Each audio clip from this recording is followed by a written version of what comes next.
Assalamualaikum warahmatullahi wabarakatuh.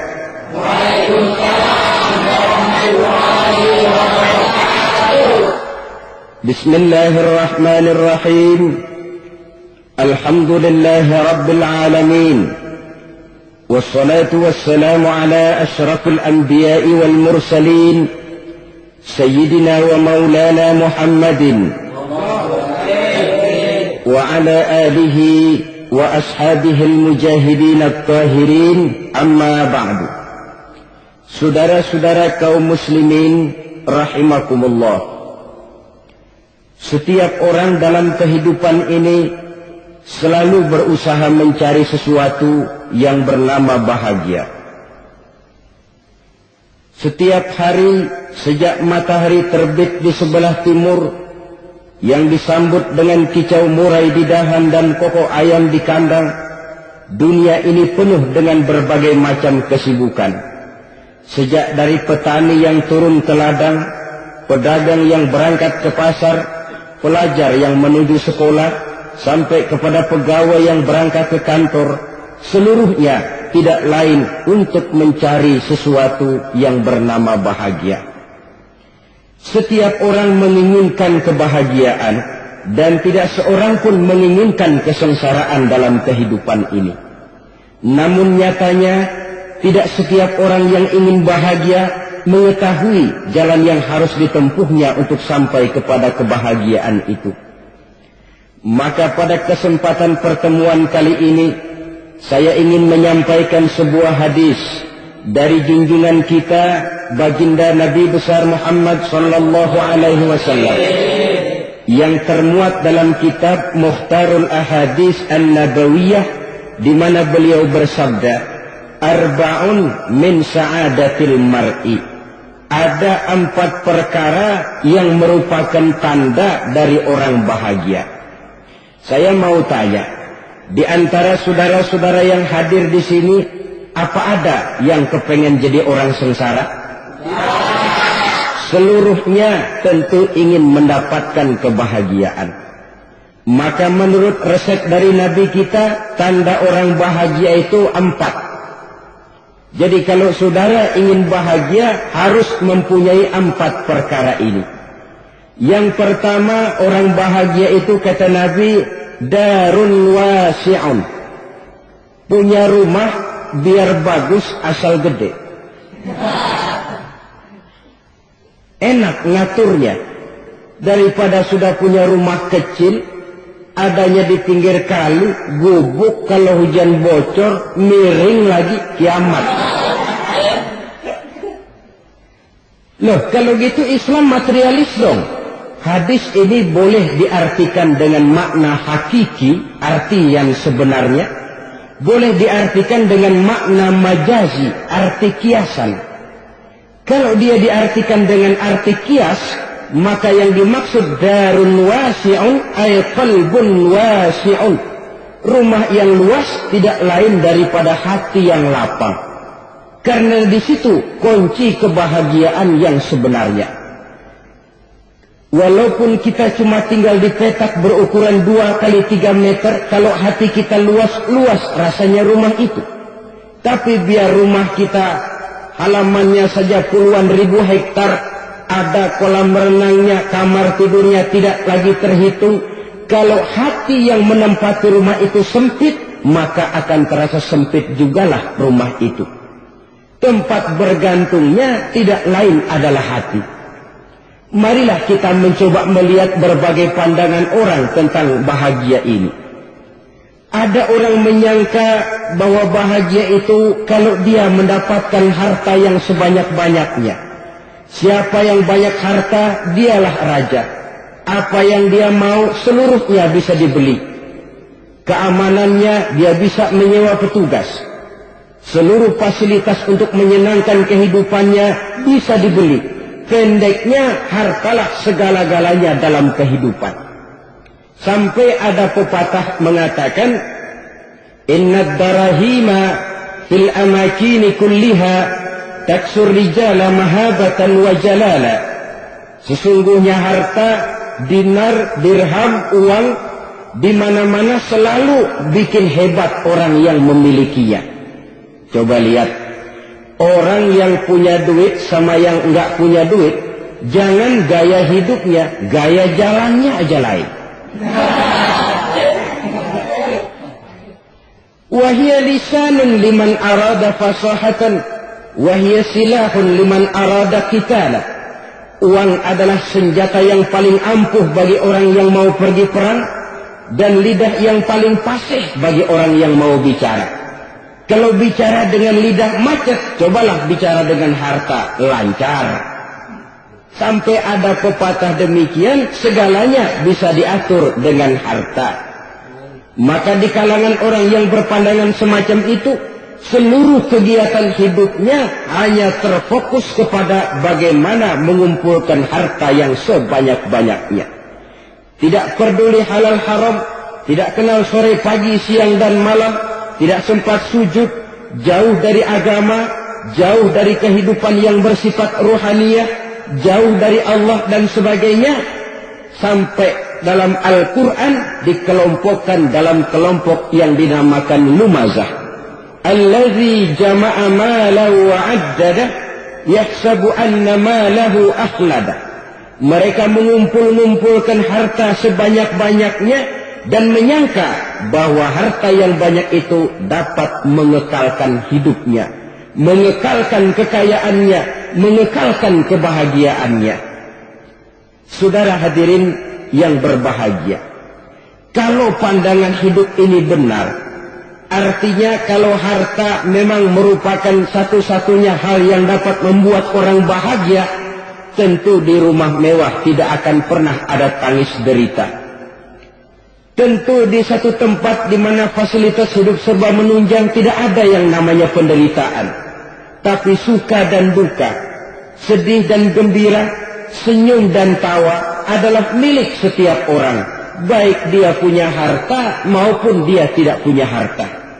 Nyatalah bahwa harta semata-mata bukan merupakan jaminan bahwa orang akan bahagia, walaupun tanpa harta orang sulit untuk bahagia. Saya mau cerita, ada orang super kaya, namanya Aristotle Onassis, raja tanker Yunani. Dia punya kapal tanker saja konon sampai 11 banyaknya. Punya perusahaan penerbangan yang disebut Olympic Airlines. Punya hotel di berbagai kota besar di dunia ini, sejak dari New York, London, Paris, Rome dan sebagainya. Bahkan punya pulau yang dia namakan Pulau Scorpio. Ini kan namanya sudah kaya nggak tanggung-tanggung, punya pulau. Nah, dia punya 2 orang anak, yang satu laki-laki namanya Alexander, yang satu perempuan namanya Maria Onassis. Seluruh harapannya tertumpah kepada anak lakinya Alexander ini, yang akan meneruskan usahanya, meneruskan kekayaannya, meneruskan dinastinya. Apa yang terjadi? Ternyata anak yang dia harapkan yang bernama Alexander ini mati muda dalam kecelakaan pada waktu dia olahraga. Apa olahraganya? Namanya olahraga anak orang kaya, golongan jet set. Olahraganya olahraga pesawat terbang. Jatuh, ya nggak kapungut, habis mati.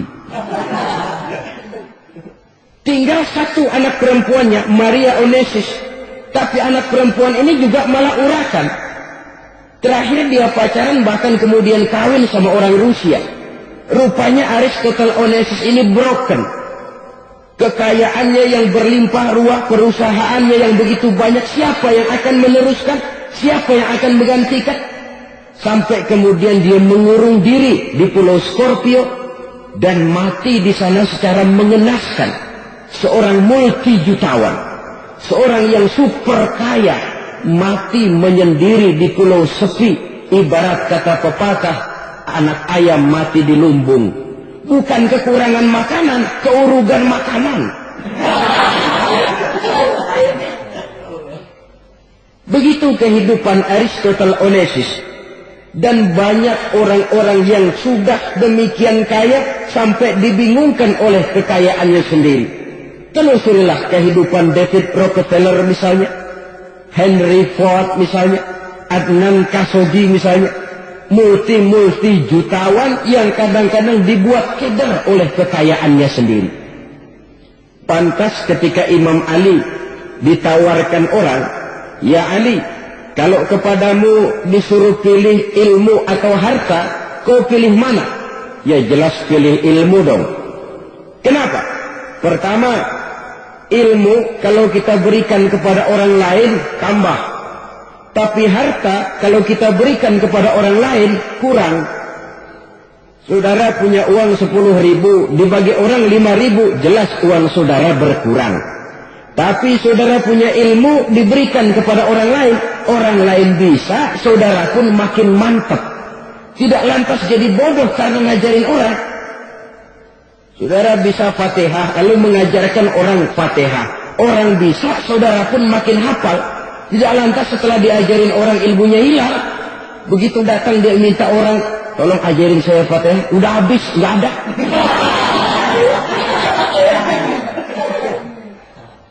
Yang kedua kata Imam Ali, ilmu menjaga kita. Kalau harta kita yang harus jaga. Makin banyak ilmu makin terpelihara diri seharusnya. Tetapi makin banyak harta makin bingung kita jaganya. Sampai kadang-kadang kalau perlu seluruh keliling rumah dipasangi alarm. Belum cukup disewakan anjing besar-besar, pasang di depan pintu, awas anjing galak. Masih belum cukup juga cari centeng tukang-tukang kepruk jaga rumah. Masih terasa belum aman, padahal rumahnya dikelilingi tembok besar. Di balik tembok ada pintu-pintunya tebal.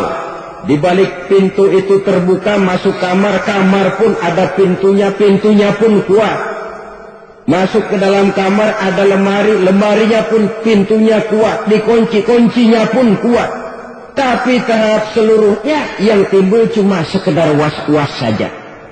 Kesimpulannya sekali lagi, tanpa harta orang memang sulit untuk bahagia. Tapi harta semata-mata tidak merupakan jaminan orang akan bahagia. Dengan hati yang luas, itu modal utama untuk mencapai kebahagiaan hidup. Orang yang hatinya luas, saudara-saudara, punya hati yang lapang, melihat kenyataan hidup ini, dia bersyukur senantiasa kepada Allah. Lantas tidak timbul hasud dan iri hatinya. Oleh karena itu, jiwanya selalu lapang. Kalau tidak, cupik hati namanya. Dangkal pandangan, tidak senang melihat orang lain dapat nikmat, dan itu sering dijadikan contoh.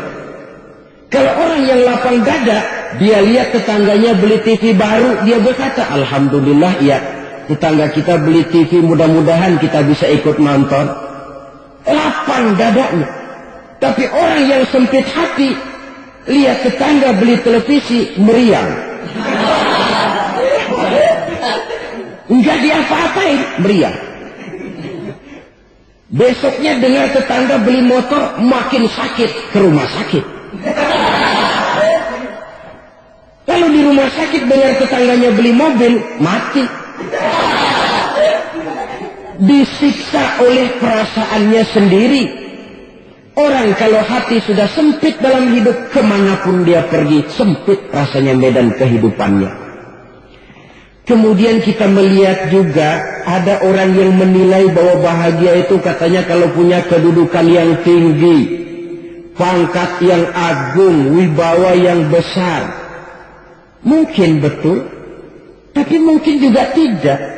Bergantung kepada hati orang yang punya pangkat itu. Sama dengan harta tadi. Harta akan membawa bahagia kalau dia jatuh ke tangan orang yang berhati lapang.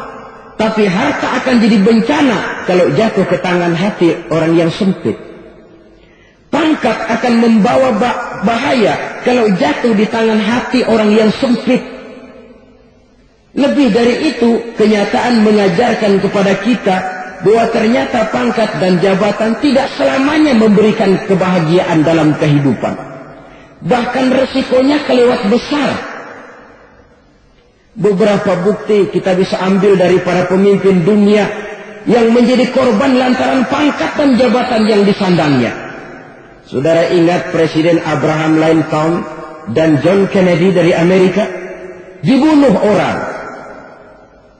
Park Chung-hee dari Korea Selatan, Ziaur Rahman dari Bangladesh, Anwar Sadat dari Mesir, terakhir Indira Gandhi dari India, menjadi korban dari pangkat dan jabatan yang disandangnya dari orang-orang yang tidak senang dia memegang jabatan itu. Dia akan mudah mengundang bencana. Sehingga pantas kalau seorang presiden terkemuka Amerika, Harry Truman namanya, dia mengatakan jabatan presiden itu, kata dia, seperti orang menunggang macan. Naik macan harus kita taiki, kalau enggak dia bakal merekam kita. Ngeri katanya. Adapun orang yang hatinya lapang, kalau dia menerima pangkat dan jabatan, dianggapnya itu satu kesempatan untuk berbuat baik. Tapi orang yang berhati sempit, menerima pangkat dan jabatan, bukan kadang-kadang menerima, malah berusaha setengah mati mencapai dengan segala cara. Kalau perlu jilat atas, jilat atas. Jadi golongan sumuhun dawu. Jadi kelompok kulon nuwun, yes sir, yang kerjanya cuma oke bos. Kalau perlu jilat atas, jilat atas. Kalau perlu injak yang bawah, injak yang bawah. Perlu sikut kiri kanan, sikut kiri kanan. Yang penting pangkat dapat, jabatan dapat. Orang yang semacam ini, kalau sudah mempunyai pangkat dan jabatan, biasanya dia tidak menganggap itu sebagai amanah, tidak menganggap sebagai kesempatan berbuat baik, tapi malah kesempatan untuk memperturutkan hawa nafsunya yang dilatar belakangi oleh kesempitan hatinya tadi. Apalagi kalau orang memperoleh pangkat karena banyak mengeluarkan uang, seakan-akan pangkat dan jabatan itu sekarang macam proyek, pakai tender. Siapa yang berani bayar segini naik, nggak berani minggir. Padahal logikanya, kalau orang mencapai satu jabatan karena banyak mengeluarkan uang, hampir bisa dipastikan bahwa setelah jabatan itu dia pegang, langkah pertama yang akan dilakukannya ialah berusaha bagaimana uang yang dia keluarkan supaya kembali. Ya paling kurang pulang modal dulu dong. Soal mikirin rakyat, soal nanti, tapi ini modal harus pulang. Itu celakanya kalau orang memperoleh pangkat dan jabatan cuma karena banyak mengeluarkan uang. Jarang orang yang mempunyai keyakinan dan pandangan bahwa pangkat dan jabatan merupakan amanah. Jadi sekali lagi, pangkat dan jabatan mungkin saja membawa kebahagiaan kalau jatuh ke tangan orang yang berhati lapang. Tapi bisa jadi bencana kalau dia jatuh ke tangan orang yang mempunyai hati yang sempit. Terus lagi-lagi stresnya hati yang lapang. Lalu sebagian orang, saudara, ada yang berpandangan katanya bahagia itu kalau jadi orang terkenal, mempunyai popularitas, menjadi idola di kalangan remaja, di kalangan orang tua, di segala lapisan masyarakat. Padahal makin populer orang, makin terikat dia. Ya kalau macam kita ini kan nggak punya nama, nggak populer, tengah malam buta mau nongkrong di warung Tegal aman. Tapi pangkat, jabatan, kedudukan, popularitas menyebabkan kita diikat dengan berbagai macam peraturan. Cuma mandi sama ke WC saja yang nggak dikawal.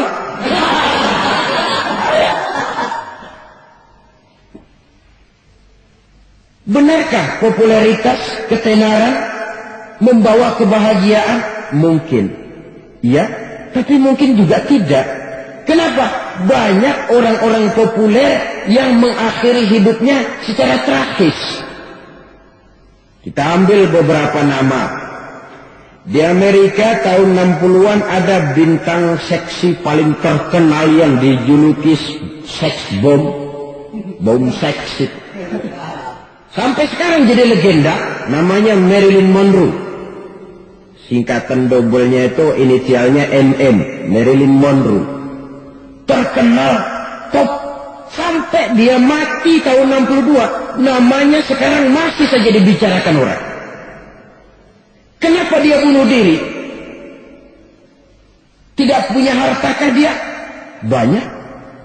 Kurang populerkah dia? Seluruh dunia mengenalnya. Sejak rakyat kecil sampai pejabat tinggi dia punya hubungan. Kenapa? Jenuh. Dia terlahir dalam keadaan yatim. Setelah itu tidak lama dia berangkat remaja, ibunya meninggal. Pindah dari wanita asuh ke wanita asuh sampai 12 orang ibu angkatnya. Dan kekecewaan yang paling parah, setiap laki-laki yang dekat dengannya hanya seperti kapal berlabuh. Datang dan pergi silih berganti. Padahal dia merindukan seseorang yang bisa melindungi hidupnya. Dia rindukan itu dan dia tidak pernah menemukan. Itu yang akhirnya menyebabkan dia minum pil tidur kelewat dosis. Minum obat tidur kebanyakan. Ya tidur terus sampai sekarang.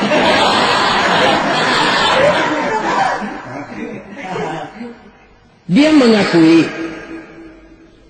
saya telah memiliki ketenaran, tapi saya tidak pernah hidup dalam ketenaran itu. Saya pandai main sandiwara, tapi saya ingin hidup dalam alam yang real sebagaimana umumnya orang. Itu yang dia rindukan. Menyusul jejak yang namanya Marilyn Monroe ini, Billie Holiday, saudara kenal tentu, di rumah sakit dirawat. Dia juga minum obat overdosis, mati lagi. Jimi Hendrix minum obat tidur overdosis kelewat batas, mati lagi. Lalu yang menghanyutkan diri di danau, Janis Joplin dan Brian Jones, ini orang-orang populer, orang-orang terkemuka yang mengakhiri hidup secara tragis, bukan karena tidak terkenal, mungkin karena sudah saking terkenalnya. Contoh paling belakangan, Bruce Lee. Wah, ini tukang-tukang keprok tentu kenal siapa dia. Sampai sekarang pun tabir kematiannya masih merupakan misteri. Dan yang masih hidup juga menunjukkan gejala yang aneh. Michael Jackson, rumahnya di Beverly Hills itu dijaga sedemikian rupa, dan dia selalu curiga kepada setiap makanan harus steril, bersih dari segala macam kimia. Kemana dia pergi, itu tukang-tukang keprok sudah selalu menjaga dan mengawal, dan dia seakan takut menunjukkan mukanya yang asli. Hingga kalau tampil ke tengah di luar show, dia kadang memakai pakaian yang tidak menunjukkan dia yang sebenarnya. Takut dikenali orang. Ternyata popularitas sering jadi momok yang meracuni kehidupan manusia. Oleh karena itu, benarlah junjungan kita pada saat beliau mengajarkan orang akan bahagia kalau dia mempunyai hati yang lapang. Nah, sekarang masalahnya untuk mendapatkan hati yang lapang caranya bagaimana? Kita kembali kepada konsep Quran. Allah mengajarkan, ala inna bizikrillahi tatmainnul qulub. Ketahuilah bahwa dengan banyak mengingat Allah, hati akan tenang, jiwa akan lapang. Dengan kata lain, dekat dengan agama, merasakan kehadiran Allah dekat dalam hidup. Itu muara pertama untuk mencapai hati yang lapang. Ala inna bizikrillahi tatmainnul qulub. Jangan macam orang sekarang ingin mendapatkan ketenangan lalu tapak di puncak gunung, di gua-gua, di tempat sepi. Iyalah kalau nggak ada ular. Kalau tergigit ular berbisa, ketenangan belum, mati jelas itu. Islam positif. untuk mendapatkan ketenangan. Ala inna bizikrillahi tatma'innul qulub. Bahwa ketahuilah bahwa dengan banyak mengingat Allah, hati akan tenang, jiwa akan lapang, nuansa pikiran akan luas. Karena yang namanya bahagia ada dimanapun manusia berada. Di kampung ada bahagia, di kota ada bahagia, di ngarai, di lembah, di gunung, di hutan, di lautan, di angkasa luar. Dimanapun bahagia itu ada kalau kita bermodalkan hati yang lapang ini. Dan hati akan lapang kalau kita dekat dengan agama. Dekat dengan harta buat sementara hati mungkin tenang. Tapi ketenangan yang relatif dan temporer. Apalagi orang tiap kali tambah harta, tiap kali tambah rencana. Itu wajar. Mungkin sebelumnya saudara berpikir, kalau punya duit 5.000 enak nih. Begitu punya duit 5.000, aduh sayang kalau 10.000 aja. Tiap kali tambah harta, tiap kali lain rencana. Makin banyak rencana, makin menjauhkan kita dari yang namanya ketenangan. Padahal ketenangan merupakan unsur utama untuk mencapai bahagia. Dan ketenangan itu bermuara dalam hati manusia. Tengoklah kehidupan ini. Orang yang banyak harta dengan orang miskin, berbedakah rasa sakit yang mereka tanggungkan? Rasanya tidak. Walaupun si kaya tidur di kasur empuk berselimutkan sutra mahal, sementara si miskin meringkuk di balai bambu yang keras dan kasar. Apabila maut datang, dia juga tidak pernah pilih bulu. Maut datang menjemput si kaya di singgasana keemasannya, dikelilingi oleh para pengasuh, dayang dan idang serta para pengawal. Dan maut pun datang menjemput si miskin papa sehingga ia tergelepar di tepian jalan. Kedua-duanya bernama mati. Kalau nyata bahwa sakit yang ditanggung si kaya tidak beda dengan sakit yang ditanggung si miskin, bukan harta semata yang membuat orang bahagia. Hati yang tenang, jiwa yang lapang penuh kedamaian. Karena banyak berzikir dan mengingat Allah, itu merupakan modal utama untuk mencapai sesuatu yang bernama bahagia.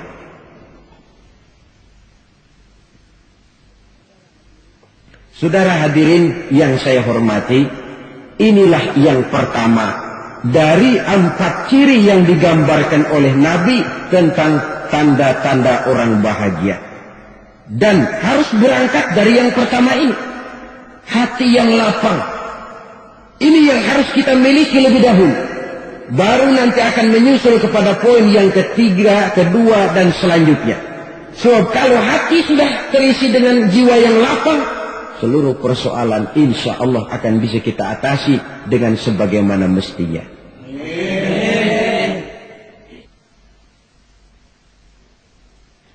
Yang kedua sekarang, tanda orang bahagia menurut baginda Nabi, markabun syariah.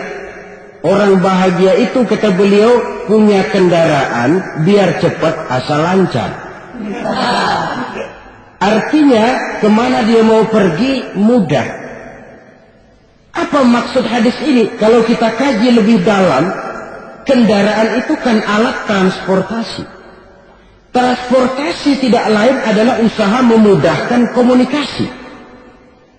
Pindah dari situ kepada teori bahwa manusia adalah zon politik, makhluk bermasyarakat yang tidak bisa memenuhi kebutuhan hidupnya secara sendirian. Kita memerlukan keberadaan orang lain dalam kehidupan ini. Untuk memakai baju saja kita sudah perlukan petani yang tanam kapas, pabrik yang memintal kapas jadi benang, pabrik yang menenun benang jadi kain, sampai kepada mesin jahit. Yang kedua sekarang, tanda orang bahagia menurut baginda Nabi, markabun syariah. Orang bahagia itu, kata beliau, punya kendaraan biar cepat asal lancar. Artinya kemana dia mau pergi mudah. Apa maksud hadis ini? Kalau kita kaji lebih dalam, kendaraan itu kan alat transportasi. Transportasi tidak lain adalah usaha memudahkan komunikasi. Pindah dari situ kepada teori bahwa manusia adalah zon politik, makhluk bermasyarakat yang tidak bisa memenuhi kebutuhan hidupnya secara sendirian. Kita memerlukan keberadaan orang lain dalam kehidupan ini. Untuk memakai baju saja kita sudah perlukan petani yang tanam kapas, pabrik yang memintal kapas jadi benang, pabrik yang menenun benang jadi kain, sampai kepada mesin jahit, sampai kepada tukang jahit. Itu cuma untuk memakai pakaian saja. Tidak seorang pun di antara kita yang sanggup memenuhi kebutuhan hidupnya secara sendiri. Kita perlu orang lain. Maka kebebasan dalam arti mutlak, kebebasan tanpa batas, itu tidak mungkin ada dalam kehidupan. Karena kita mengadakan yang disebut interaksi sosial. Setiap kegiatan kita tentu melibatkan orang lain. Menurut kita barangkali kita bebas jalan di jalan raya semaunya, tapi orang lain berkendaraan pun merasa bahwa ini ada juga jalan haknya. Dan begitu selanjutnya. Oleh karena itu, maksud dari kendaraan yang cepat ini adalah khulaqa'uhu ma'as solihin. Lingkungan pergaulannya terdiri dari orang-orang soleh. Pergaulannya luas. Kemana dia pergi ada temannya. Kesulitannya ada tempat dia cerita. Dan kesulitan kalau sudah diceritakan kepada orang lain, taruh kata orang itu tidak bisa menolong, namun menceritakannya kepada orang yang kita percayai, kan paling kurang sudah mengurangi beban jiwa, mengurangi tanggungan batin, merasa masih ada tempat kita cerita. Maka lebih baik orang awam yang mau bergaul ketimbang orang setengah alim tapi ngunci pintu. Sebab nantinya akan timbul sikap picik, cuplik pandangan, dan tidak luas menghadapi kenyataan dalam kehidupan ini. Namun yang harus kita garis bawahi, pergaulan memang mesti luas. Namun jangan sekali-kali lupa bahwa pergaulan sangat besar pengaruhnya dalam ikut membentuk kepribadian manusia. Sehari-hari bisa kita bilang, kalau kita dekat sama tukang minyak wangi, sekalipun nggak dibagi minyaknya, baunya tentu dapat. Betul? Tapi dekat sama tukang elas, walaupun nggak kena apinya, asapnya mesti kena. Kalau Syauqi mengatakan lebih jelas lagi, man asyaral asrafa asya musarrafan wa muasyiral anzali ghairu musarrafin. Awalam taral jildal hakira muqabbalan bisagri lamma sara jildal mushaf. Siapa yang bergaul dengan orang mulia, dia bakal ikut menjadi mulia. Tapi siapa yang berteman dengan orang hina, dia tidak bakal ikut menjadi mulia. Tidakkah kau lihat, kata Syauqi, kulit kambing yang hina pun dicium orang ketika menjadi kantong Quran. Kulit kambing hina, kalau dia sendirian gak ada yang mau cium. Tapi begitu dia bergaul dengan Quran, menjadi kantong Quran, dipakein minyak wangi, ditaruh di tempat yang tinggi, mau diambil dicium dulu, dibawa dengan penuh hormat dan hati-hati. Kulit kambing yang hina lantaran berteman dengan Quran, numpang mujur. Tapi coba lihat kalau kulit kambing berteman dengan kayu, jadi beduk, habis. Zohor dikemplang, asar dipukul. Itu pun sedikit saja, cuma salah milih teman. Yang temannya Quran dihormati orang, yang temannya kayu lantaran jadi beduk, gelap-gelap subuh orang udah kemplangnya.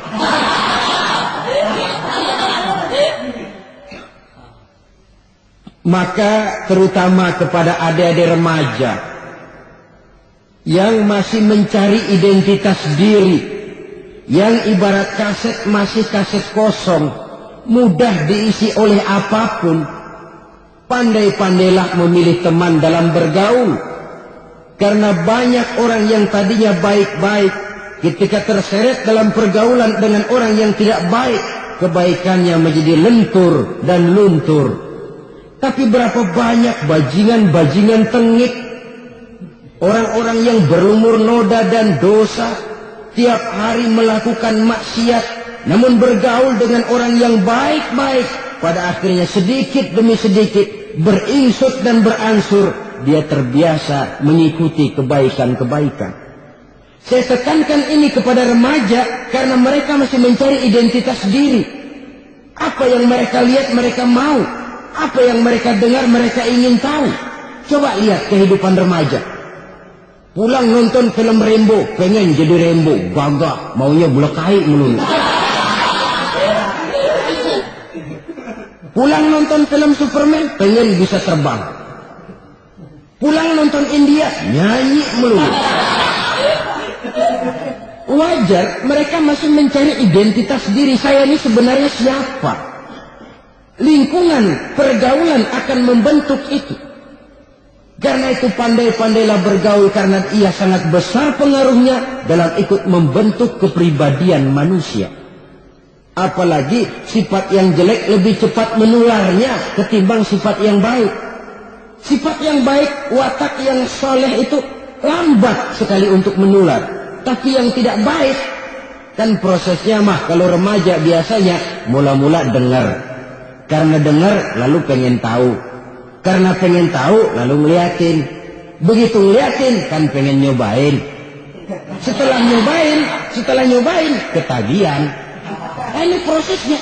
Yang namanya ganja, morfin, narkotik awalnya kan begitu. Mula-mula dengar. Katanya kalau sudah fly to the sky, sudah melayang ke langit katanya.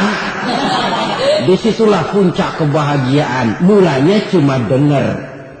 Karena dengar pengen tahu.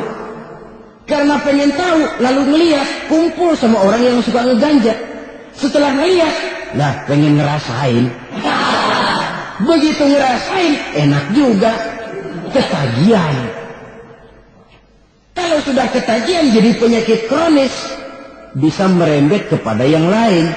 Iya, kalau orang tuanya mampu untuk beli morfin, beli ganja. Kalau tidak kan pikirannya ngayap. Jemuran siapa ya gue sabet. Timbullah perbuatan-perbuatan negatif yang bermula dari salah pergaulan. Apalagi buat adik-adik remaja yang tinggal di kota-kota besar, yang pengaruh budaya, pengaruh kesenian, pengaruh struktur kehidupan yang nampak makin individualistis, di mana persaingan tajam, tensi ekonomi tinggi, orang mudah mengalami stres. Pandai-pandailah dalam bergaul, sekali lagi, karena ia sangat besar pengaruhnya dalam ikut membentuk kepribadian manusia. Orang bahagia punya kendaraan yang cepat. Artinya punya pergaulan yang luas dan lingkungan pergaulannya terdiri dari orang-orang yang soleh. Kemana dia pergi? Ada teman. Kesulitannya ada tempat dia cerita. Tapi kalau sudah menyendiri, hidup sendiri, kesulitan dipikiri sendiri, bisa mati belum waktunya. Tidak ada tempat berbagi rasa. Tidak ada tempat bercerita, tidak ada tempat mengurangi beban dalam kehidupan. Pantas betul kalau Islam sangat menggalakkan dan menganjurkan orang kalau sudah sampai waktunya itu untuk melangsungkan nikah. Kata Nabi, ya ma'syaras syabab, man istata'a minkumul ba'at falyatazawwaj. Hai para pemuda, kalau sudah mampu memberi nafkah, kawinlah, nikahlah kamu. Kenapa? Sudah ada teman hidup, tempat berbagi rasa. Kesulitan kalau ada tempat cerita akan lebih ringan ketimbang kita telan sendiri, walaupun bobot kesulitannya sama beratnya. Saudara-saudara kaum muslimin rahimakumullah, inilah ciri yang kedua, punya kendaraan biar cepat asal lancar. Kemana kita mau pergi gampang. Dengan kata lain, setelah hati yang luas, pergaulan yang luas. Dua. Yang ketiga sekarang, tanda orang bahagia itu menurut Nabi, misbahun mudhi'un, punya lampu yang terang. Oh, itu nggak problem. Sekarang sudah zamannya listrik masuk desa, Pak. Lampu sudah terang semua. Betul, kalau itu yang dimaksud. Tapi tidak cuma itu. Karena lampu yang dimaksud di sini, lampu yang akan menerangi seluruh perjalanan hidup. Dan perjalanan hidup itu sudah dimulai sejak kita terlahir ke alam ini, sampai masuk ke alam barzakh, kumpul di padang mahsyar, sampai ke akhirat. Lampu yang menerangi itu yang diperlukan. Kalau lampu, katakanlah yang paling top sekarang kan lampu jenis Mercury. Taruhlah itu di rumah kita, dia cuma menerangi rumah kita. Menerangi hati pun tidak sanggup. Bila kita masuk ke alam barzakh, alam kubur, sanggupkah si Mercury yang begitu terang menerangi alam barzakh kita? Tidak sanggup lagi. Sanggupkah lampu yang ratusan watt, bahkan puluhan ribu watt menerangi kehidupan di padang mahsyar? Tidak akan sanggup lagi. Kalau demikian yang dimaksud lampu yang terang di sini apa? Tidak lain amal saleh, kebajikan yang kita lakukan dalam hidup. Itu yang akan jadi lampu penerang. Di dunia nama kita akan terang. Jasad kita boleh hancur terkubur tanah, tapi nama kita akan dikenang orang. Begitulah kalau orang meninggalkan kebajikan dalam hidup seperti sekarang. Ribuan orang tiap saat berziarah ke kubur Imam Syafi'i, ke kubur Imam Malik, ke kubur Imam Ghazali, ke kubur orang yang baik-baik, orang yang soleh-soleh. Kebajikannya yang ditinggalkan, yang mengukir namanya dengan tinta emas. Sehingga saudara sudah terbaring di alam kubur. Orang lewat, Allah, ini kuburannya Fulan bin Fulan, dulu ini kebaikannya Masya Allah, saya ikut merasakan. Mari kita mampir sebentar, kita Fatihah. Mohon disampaikan Allah pahalanya kepada almarhum. Al-Fatihah. Itu kalau orang baik-baik. Lalu saudara tanya, Pak, orang mati dikirimin Fatihah apa nyampe pahalanya? Saya jawab, kalau saudara nggak percaya, mati dulu dah. Nanti saya Fatihain, tungguin di sana. Umpama nggak sampai, balik lagi kemari. Oh, sekarang ini kan maunya otak-otakan saja. Kalau nggak masuk otak, nggak percaya. Padahal alam gaib itu nggak bisa diotak-otakin. Sama saja dengan saudara pernah dengar cerita kapal Tampung Mas tenggelam tak? Pernah nggak? Di mana? Di Laut Masalembo. Begitu ke Tampung Mas tenggelam, ratusan penumpang itu terjun ke laut, dipermainkan gelombang, berjuang menghadapi maut.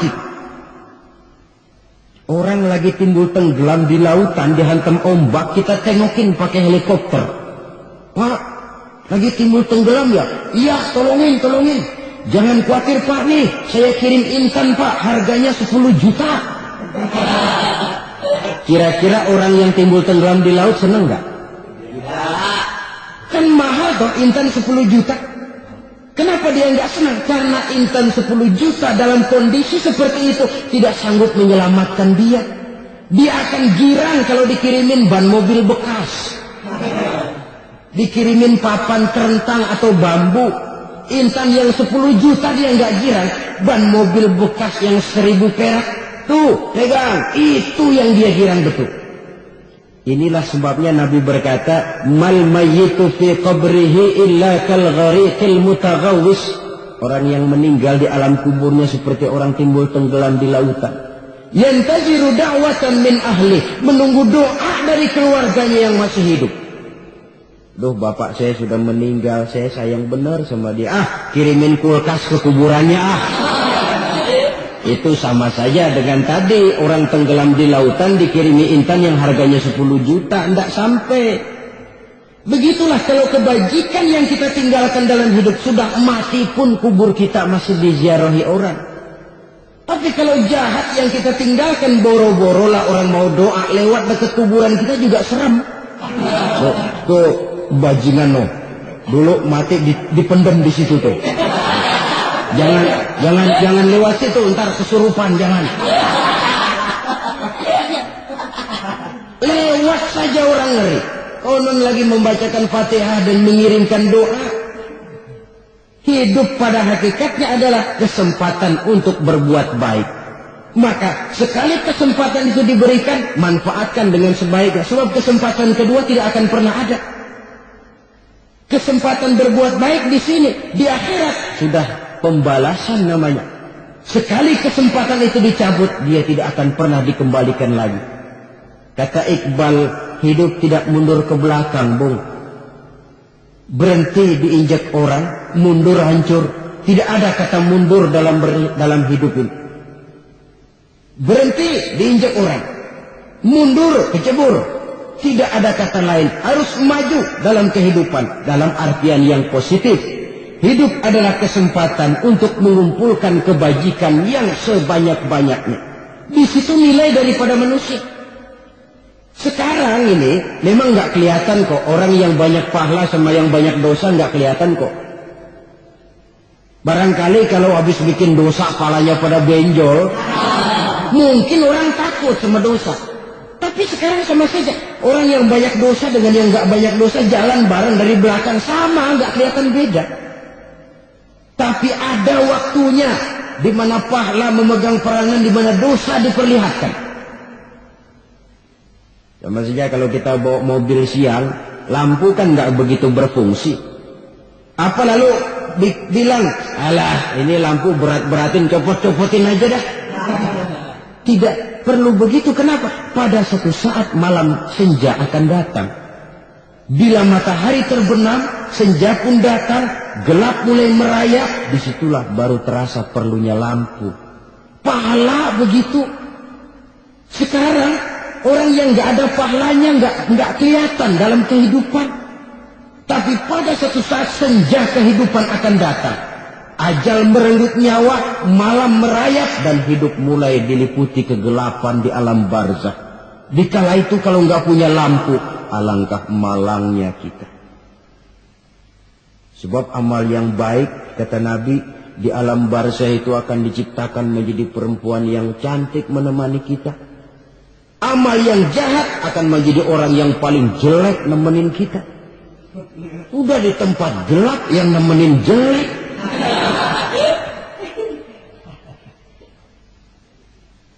Kaum muslimin rahimakumullah. Kalau demikian masalahnya, tergantunglah kita pandai memanfaatkan waktu. Al-waktu kasaif, waktu itu cepat sekali. Yang namanya waktu itu tahu-tahu. Tahu-tahu udah tahun 87. Tahu-tahu udah begitu. Tahu-tahu yang kemarin anak-anak, sekarang udah pada punya anak. Tahu-tahu saja itu. Begitu cepat waktu berlalu. Kalau tidaklah pandai kita memanfaatkannya, akan rugi kita. Nabi bersabda, "Man kana yaumuhu khairun min amsihi fahuwa rabih." Barang siapa yang hari ini lebih baik daripada hari kemarin, itu orang untung. Hari ini lebih baik daripada kemarin. Bulan ini lebih baik dari bulan kemarin. Tahun ini lebih baik dari tahun kemarin. Itu orang yang beruntung. Tahun kemarin sembahyangnya maghrib doang, sekarang udah tambah isya. Tahun kemarin cuma Idul Fitri aja ngancem bener, sekarang udah tambah Jumat, lalu tambah lagi maghrib, tambah lagi isya, dan selanjutnya. Hari ini lebih baik daripada kemarin, itu orang yang beruntung. Wa man kana yaumuhu mislu amsihi fahuwa khasir. Lalu barang siapa yang hari ini sama saja dengan hari kemarin, itu orang rugi. Hari ini sama dengan kemarin, rugi itu. Bulan ini begitu, bulan kemarin begitu. Tahun ini begitu, tahun lalu juga begitu. Rugi itu orang. Rugi apa? Rugi umur. Umur tambah, amalan nggak pernah tambah. Dan saya pikir lebih merupakan azab ketimbang nikmat kalau orang dikasih panjang umur cuma untuk numpuk dosa. Mending mana? Panjang umur banyak dosa sama pendek umur dikit dosa. Mending mana? Mending mana? Ya, paling mending tentu panjang umur banyak pahala. Tapi kalau tidak, sekali lagi, lebih merupakan azab ketimbang nikmat kalau orang diberikan panjang umur tapi cuma untuk sekedar menumpuk dosa. Kehilangan kesadaran bahwa dunia bukan terminal akhir dari suatu perjalanan. Dia cuma halte di mana kita berhenti sebentar untuk menuju kepada terminal yang hakiki. Saudara-saudara kaum muslimin rahimakumullah. Inilah lampu yang akan menerangi kehidupan. Amal yang kita lakukan di dalam kehidupan. Jadi yang dimaksud dengan lampu yang terang, kebajikan yang kita kerjakan dalam hidup. Nah, setiap orang di awal tadi saya bilang ingin bahagia. Bahagia itu kan hakikatnya kumpulan senang dan selamat. Senang, selamat. Apa bedanya? Senang tapi tidak selamat, nggak bahagia. Selamat tapi nggak senang, nggak bahagia orang. Contoh, kalau orang korupsi, duitnya banyak, senang dia, tapi keselamatannya. Ada tentara baris di samping rumahnya udah bingung, padahal tentara latihan. Tentara cuma latihan dia bingung. Senang, tapi karena keselamatannya tidak terjamin, dia tidak bahagia. Sebaliknya pegawai negeri jujur benar cuma segaji-gajinya, selamat nggak korupsi tapi melarat, ya nggak bahagia juga, kurang senang. Kesenangan dan keselamatan untuk dunia saja, ya sekali lagi, kalau cuma sekedar untuk dunia saja bisa dibeli pakai uang, bisa dibeli pakai uang. Saudara ingin selamat bisa dibeli pakai uang, saudara ingin senang bisa dibeli dengan uang. Tapi setelah mati masuk ke alam barzah, habis kekuasaan uang. Nggak bisa lagi beli keselamatan pakai uang. Tidak mungkin lagi membeli kesenangan dengan uang. Di situ pahala yang megang peranan. Makin banyak pahala, makin banyak saham untuk membeli kesenangan dan keselamatan untuk memperoleh yang namanya bahagia. Dan jangan lupa loh, di alam barzah kita nggak sebentar menunggu datangnya kiamat. Nah iya, kalau kita begitu dikuburin terus kiamat datang untung. Tapi kalau masih harus 1000, 2000, puluhan ribu tahun yang akan datang dalam satu penantian yang begitu lama tanpa saham untuk memperoleh kebahagiaan, satu kemalangan yang tidak ada pernah putus-putusnya. Janganlah tergelincir oleh kebahagiaan sebentar yang menipu dengan mengorbankan kebahagiaan hakiki yang berjangka panjang. Apa artinya senyum sejenak kalau harus ditebus dengan tangis seumur hidup? Biarlah kita minum jamu, pahit memang, getir memang, tapi kan besok badan sehat. Daripada sekarang minum sirup, manis memang, enak memang, tapi bibir pada jontor besoknya. Sirawan, batuk, nggak karu-karuan. Banyak orang tertipu oleh kesenangan yang sebentar. Padahal laisa kullu ma yalma'u zahaban. Belum tentu semua yang berkilat itu emas. Belum tentu semua yang gemerlap itu intan. Karena itu, marilah manfaatkan kesempatan yang diberikan Allah ini untuk mengumpulkan kebajikan yang sebanyak-banyaknya. Yang terakhir sekarang, yang keempat, tanda orang bahagia kata Nabi. Zaujatun salihah. Orang bahagia itu tanda yang keempat kata Nabi, punya istri biar cakep asal taat. Udah surga itu. Cakep taat. Istri kayak gitu, kalau belum mati jangan dikuburin dulu. Sudah cakep taat lagi. Tapi kadang-kadang enggak, udah jelek ngadat melulu. Apa yang mau dipilih? Sebab itu Quran mengatakan istri pakaian untuk suami, suami pakaian untuk istri. Kenapa suami istri diibaratkan pakaian? Alangkah tingginya gaya bahasa Quran ini. Suami istri teman hidup, hidup perjalanan panjang. Sejak kita dalam rahim sudah ada hidup kan di sini. Sampai ke alam dunia, masuk ke alam barzah, kumpul di padang mahsyar, sampai menuju akhirat. Itu perjalanan hidup. Carilah istri atau suami, teman hidup yang membawa manfaat tidak hanya kehidupan di dunia ini, sampai di alam barzakh, sampai di padang mahsyar. Suaminya mungkin meninggal lebih dulu, atau istrinya mungkin meninggal lebih dulu, tapi suami atau istri yang masih hidup berbuat kebajikan. Suami saya meninggal, ada hartanya, saya sedekahkan, niat pahala untuk almarhum suami saya. Ini teman hidup. Tidak dibatasi dan tidak bisa dipisahkan oleh maut sekalipun. Zohirnya mungkin pisah, badannya mungkin pisah, tapi hatinya, jiwanya, kebersamaannya dalam menghadapi kehidupan. Karena itu, saudara-saudara, bahasa Quran indah. Suami istri diibaratkan seperti pakaian. Apa fungsi pakaian? Pertama, pakaian jadi kebanggaan. Artinya, suami harus menjadi kebanggaan istri, istri harus jadi kebanggaan suami. Yang kedua, pakaian itu kan fungsinya menutup aurat. Artinya, sesama suami istri harus saling menjaga kekurangan masing-masing. Jangan malah sesama suami istri saling membongkar rahasia dan aibnya sendiri-sendiri. Istrinya diceritain jeleknya di mana-mana, atau suaminya dibongkar rahasianya di pasar umum. Itu sudah tidak lagi berfungsi sebagai pakaian. Kenapa semua ini diperlukan? Karena kita menyadari bangsa yang baik terdiri dari masyarakat yang baik. Masyarakat yang baik merupakan susunan dari warga yang baik. Warga yang baik adalah terdiri dari rumah tangga yang baik. Dan rumah tangga yang baik merupakan susunan dari pribadi yang baik. Dari situ langkah dimulai.